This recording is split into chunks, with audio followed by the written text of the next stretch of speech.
क्यों बनना तो इंजीनियर चाह रहा था, लेकिन चीज़ों कुछ और मंजूर था और अपन मेडिकल लाइन में घुस गए। सर्जरी के क्षेत्र में पिछले काफ़ी वर्षों से मैं यहाँ जयपुर में कार्यरत हूँ। न्यूरो से संबंधित जो बीमारी है वो अपने आप में क्रिटिकल। 15,000 से ज़्यादा ऑपरेशन करने का एक कीर्तिमान इन्होंने स्थापित किया है। बात दुबई में, अरब में है, साउथ अफ्रीका या इन देशों में वो अपनी सर्जरीज के लिए, अपने न्यूरोलॉजिकल प्रॉब्लम्स के लिए हमसे कंसल्ट करते हैं, दिखाने आते हैं। धरती के भगवान माने जाते हैं चिकित्सक। सर्जरी है तो सर्जरी की जाए, दवाइयों से इलाज हो सकता है तो उसको दवाई दी जाए, लेकिन वो विश्वास मरीज का और डॉक्टर का कायम रहे। जो भी मरीज आता है, जो भी पेशेंट आता है वो ठीक होकर के जाता है। और जहाँ सर्जरी की आवश्यकता है वहाँ सर्जरी करके मरीज को ठीक करते हैं। जहाँ दवाइयों से इंसान को ठीक किया जा सकता है वहाँ उसको मेडिसिनल ट्रीटमेंट देके भी ठीक है। तो मेरे द्वार, तो मेरे हॉस्पिटल का जो द्वार है वो हर व्यक्ति के लिए खुला हुआ है। सस्ता इलाज कैसे कर रहे हैं? इसीलिए पूरे प्रदेश भर से, दुनिया भर से लोग एक अच्छे इलाज और सस्ते इलाज, बच्चे और युवा, इनको एक्चुअली मेंटली फिट होना, मेंटली स्ट्रेस फ्री होना आज की आवश्यकता सबसे ज्यादा हमारे समाज को है। मानव सेवा परमो धर्मः, इस मूल मंत्र को आत्मसात कर डॉक्टर राजविंदर सिंह चौधरी कार्य कर रहे हैं।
नमस्कार, मैं राहुल गौतम और आप देख रहे हैं संचार जगत चैनल।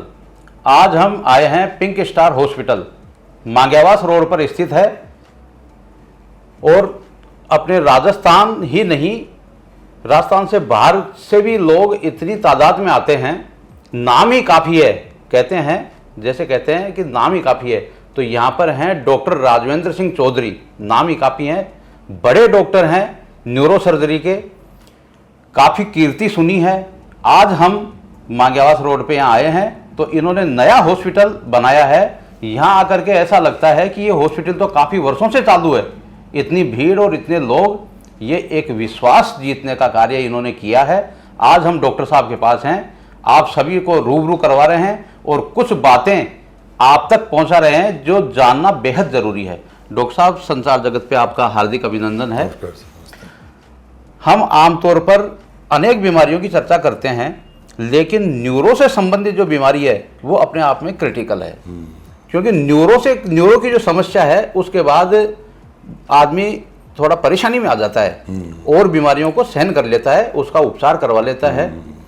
तो पहले तो सबसे पहले मेरा प्रश्न ये है कि आपका चिकित्सीय पेशे में आना कैसे हुआ? फिर हम आगे भी चलेंगे और जगह, लेकिन शुरुआत हम यहाँ से कर रहे हैं कि आपका आगमन यहाँ कैसे हुआ चिकित्सीय पेशे में? राहुल जी, मैं बताना चाहता हूँ कि थोड़ी सी जो लाइफ की प्लानिंग है ना, वो इंसान अपने तरीके से करता है, लेकिन होता वही है जो शायद उसकी किस्मत में लिखा होता है। तो बेसिकली बनना तो एक IIT इंजीनियर चाह रहा था, लेकिन उसी फेज़ में कुछ ऐसा हुआ कि एक चिकित्सक या डॉक्टर बनने की प्रेरणा घर में पैदा हुई मेरे मन में कि यार एक डॉक्टर बना जाए रेदर देन इंजीनियर। और फिर मैंने PMT की, फिर MS की, MCH की और एक न्यूरो सर्जन के तौर पे अभी लाइफ को शुरू किया। तो वो एक लक बाई चांस ही मानिए आप, क्यों बनना तो इंजीनियर चाह रहा था, लेकिन चीज़ों कुछ और मंजूर था और अपन मेडिकल लाइन में घुस गए। और फिर एक इच्छा हुई कि यार इस मेडिकल लाइन में अपने हाईएस्ट जो एक लेवल होता है उसको अचीव करें। और आज न्यूरो सर्जरी के क्षेत्र में पिछले काफ़ी वर्षों से मैं यहाँ जयपुर में कार्यरत हूँ और अपना बेस्ट देने की कोशिश प्रदेश के और बाहर के लोगों को कर रहा हूँ।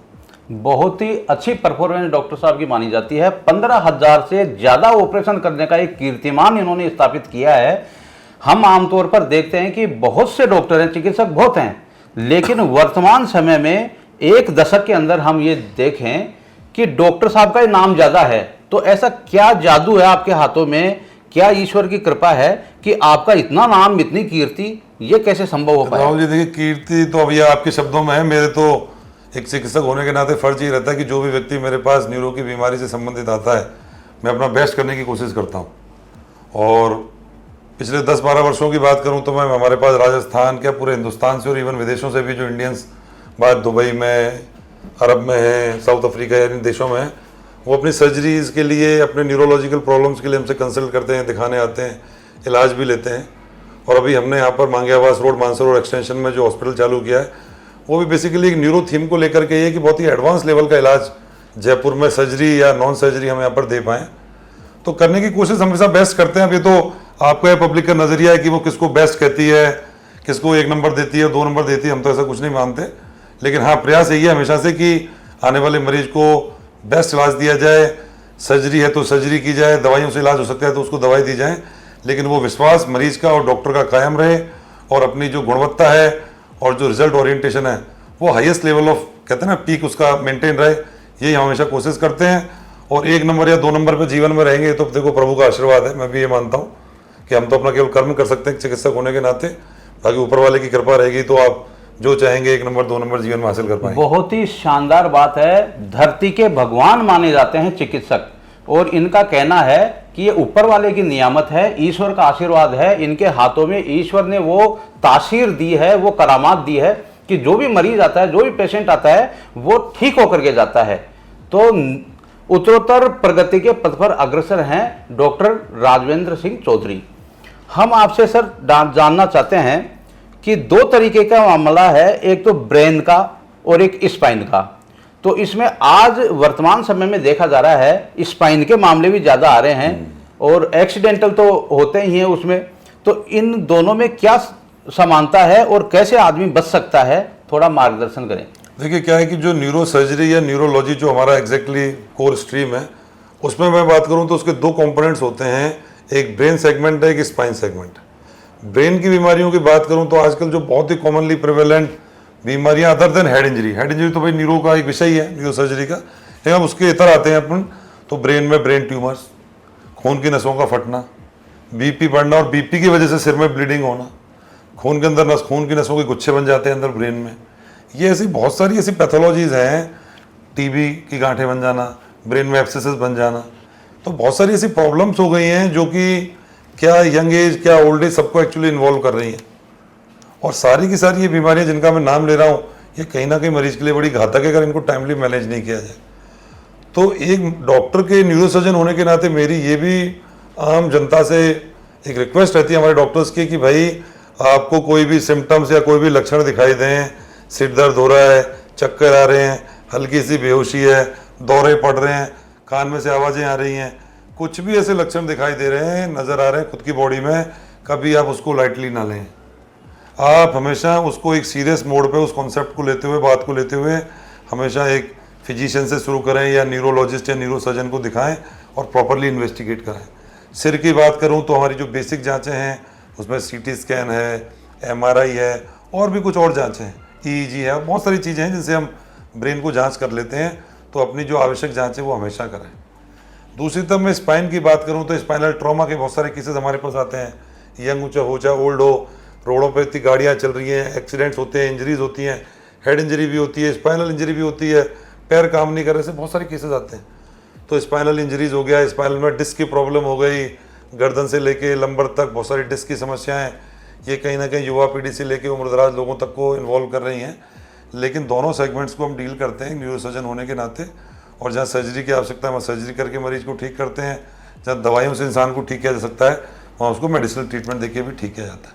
तो ये पूरा स्पेक्ट्रम है जो एज ए न्यूरोसर्जन हम कवर करते हैं और मरीज के लिए जो बेस्ट राय है, मशवरा है, उसको दे करके उसको सही करने की कोशिश रहती है।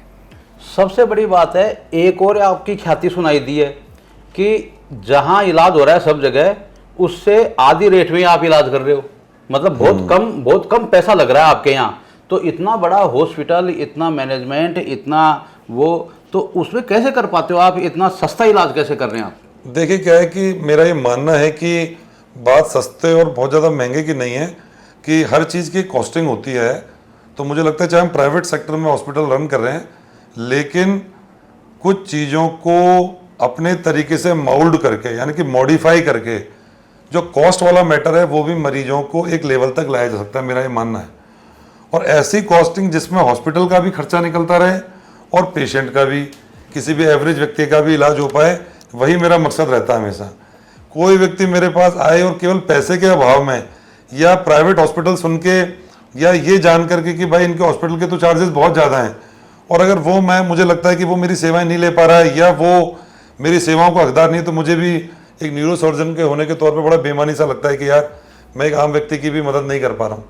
तो मेरे द्वार, तो मेरे हॉस्पिटल का जो द्वार है वो हर व्यक्ति के लिए खुला हुआ है। अगर उसमें गरीब भी व्यक्ति आता है तो बहुत ही नॉमिनल चार्जेस पर, इन चार्जेस पे कि हमारे हॉस्पिटल की रनिंग भी हो पाए और मरीज का भी काम हो जाए, यही मेरा ध्येय है, यही मेरा मकसद है। और शायद इसीलिए पूरे प्रदेश भर से, दुनिया भर से लोग एक अच्छे इलाज और सस्ते इलाज दोनों की चाह में, केवल ये भी नहीं मैं कहूँगा कि सस्ता इलाज हो सकता है, अगर सस्ता इलाज की वजह से क्वालिटी कॉम्प्रोमाइज़ हो रही हो, अच्छी सर्जरी नहीं हो पा रही हो, मैं अपना बेस्ट नहीं कर पा रहा हूँ, तो मैं मरीज को भी मना कर देता हूँ कि भाई चार्जेस थोड़े से बढ़ेंगे। तो इसलिए चार्जेस में मॉडिफाइबल चीज़ है, कोई फिक्स चीज़ नहीं है कि कोई हमने फिक्स डॉट कहीं फुल स्टॉप लगा दिया तो वही चार्ज है। चार्जेस वेरी कर सकते हैं according to condition, according to मरीज, बीमारियाँ, पर कोशिश यही रहती है कि एक आम व्यक्ति को भी बेस्ट इलाज, क्वालिटी इलाज और कम पैसों में इलाज हम मुहैया करा सकें। बहुत बड़ी बात है कि जो भी व्यक्ति, जो भी मरीज यहाँ आता है वो निराश नहीं लौटे। अगर कहीं आर्थिक स्थिति भी उसकी कमज़ोर है तो डॉक्टर साहब पूरी मदद करते हैं और उसका इलाज करने की पूरी कोशिश करते हैं। साथ ही हम डॉक्टर साहब से जानना चाहेंगे कि आज यूथ में और बच्चों में इतना भारी बैग हो गया बच्चों का कि वो भी एंजाइटी के शिकार हो रहे हैं और यूथ भी एंजाइटी से ग्रस्त हो रहा है। तो इसके बचाव के क्या वो हो सकते हैं उपाय, थोड़ा सा आप मार्गदर्शन करें। मैं बच्चों और युवाओं दोनों जो हमारे वर्ग हैं, ये कहीं ना कहीं राष्ट्र के लिए बहुत ही महत्वपूर्ण सीढ़ियाँ हैं आगे बढ़ने की। बच्चा है, फिर वयस्क भी होगा, कॉलेज लेवल पर जाएगा, और ये पूरी युवा पीढ़ी है, ये देश के निर्माण में हम जो हमेशा बात करते हैं कहीं ना कहीं काम आती है। कोई ओल्ड एज ग्रुप तो अपना जीवन जी चुका है, तो ये जो दोनों स्ट्रेटा हैं समाज के, बच्चे और युवा, इनको एक्चुअली मेंटली फिट होना, मेंटली स्ट्रेस फ्री होना आज की आवश्यकता सबसे ज़्यादा हमारे समाज को है, सरकारों को है, परिवारों को है। अब सवाल है कि उसका निदान कैसे हो। तो मैं देखता हूँ कि जैसे छोटे बच्चे हैं, जैसे राहुल जी ने बताया, उनका किताबों का वजन ही इतना है, मुझे लगता है कि उस बोझ तले ही दबे हुए हैं वो साइकोलॉजिकली, कि जब उससे फ्री हो पाएंगे तो वो सोचना शुरू करेंगे। ऐसे ही जो यंग या यूथ है वो काम के दबाव में, ऑफिस के प्रेशर में, टारगेट्स के प्रेशर में, टारगेट ओरिएंटेड काम करता है। आज मैं टारगेट ओरिएंटेड काम करूं कि मुझे इतना कोई फाइनेंशियल जनरेशन करना है, तो मुझे लगता है मैं बॉदरेशन में आ जाऊंगा। यस, मैं उन्मुक्त मन से कोई भी अपना काम कर रहा हूँ, हाँ मेरा भी काम चलता रहे, मेरा सिस्टम का कोलैप्स नहीं हो, तो उस भावना के साथ यूथ को भी काम करना पड़ेगा कि भाई ठीक है, आप अपनी जॉब प्रोफाइल जो भी है, लेकिन कंपनी आपको बाउंड करती है, कंपनी आपको कोई टारगेट बेस्ड काम कराती है, तो आपका अपने सीनियर को या उसको समझाने का एक प्रयास होना चाहिए कि बहुत सारे कार्य केवल टारगेट बेस पे ज़िंदगी नहीं चलती है। चीज़ों को स्मूथली फंक्शनिंग के लिए, उनको अच्छे तरीके से आप सिस्टम को रन कर पाएँ, तो कहीं ना कहीं उस मेंटल स्ट्रेस को उस यूथ के दिमाग से भी कम करने की बहुत आवश्यकता है, क्योंकि वो अपने संबंधों को लेकर, घर परिवार में बीवी बच्चे, अपने जॉब को लेकर, अपने परफॉर्मेंस के स्ट्रेसेस को लेकर के इतना उसमें डूब गया है कि वो बेचारा उससे बाहर ही नहीं आ पाता। तो उसके लिए मैं राय दूंगा युवा पीढ़ी को भी कि जो सुबह का टाइमिंग है उसमें कोई ना कोई कसरत करें, अपने लिए खुद के लिए भी समय निकालें, किसी पार्क में चले जाएं। तो rather than getting a treatment कि आप केवल इसको इलाज समझें कि मैं डॉक्टर साहब के पास गया और मैंने 4 दवाइयाँ लिख ली, मुझे लगता है कि इससे ऊपर ये भी एक उपचार है कि आप उस बीमारी को दिमाग में घुसने से बचें। उसके लिए एक अच्छे एटमॉस्फेयर पे लगें, दोस्तों के साथ मिलें, कभी टाइम स्पेंड करें, परिवार को समय दें, अपनी कोई समस्या है तो बीवी बच्चों के साथ शेयर करें। सर यही वो तरीके हैं जिससे युवा पीढ़ी भी अपने स्ट्रेस को कम कर पाएगी और ये समाज के और देश के निर्माण में भी कहीं ना कहीं ये फैक्टर्स काम आएंगे। मानव सेवा परमो धर्म, इस मूल मंत्र को आत्मसात कर डॉक्टर राजविंदर सिंह चौधरी कार्य कर रहे हैं, अपना कर्तव्य निभा रहे हैं, वर्षों से निभाते आ रहे हैं, आगे भी ऐसे ही निभाते रहेंगे। आपके समक्ष आज इनका साक्षात्कार पहुंचा है। आप ज़्यादा से ज़्यादा संसार जगत को लाइक करें, शेयर करें, फॉलो करें और डॉक्टर साहब को ज़्यादा से ज़्यादा शेयर करें, ताकि ऐसे मरीज जिनको सख्त आवश्यकता है इलाज की, वो यहाँ आएँ हॉस्पिटल में, इलाज लें और स्वस्थ होकर के यहाँ से जाएं। आज के एपिसोड में इतना ही, आगे फिर मिलेंगे कोई नया मरीज ऐसा आता है जिसमें डॉक्टर साहब ने कोई नया कार्य किया है, वो भी आप तक पहुंचाएंगे ताकि आप लोगों को मार्गदर्शन मिलता रहे, सलाह मिलती रहे और आप यहां तक पहुंचते रहें।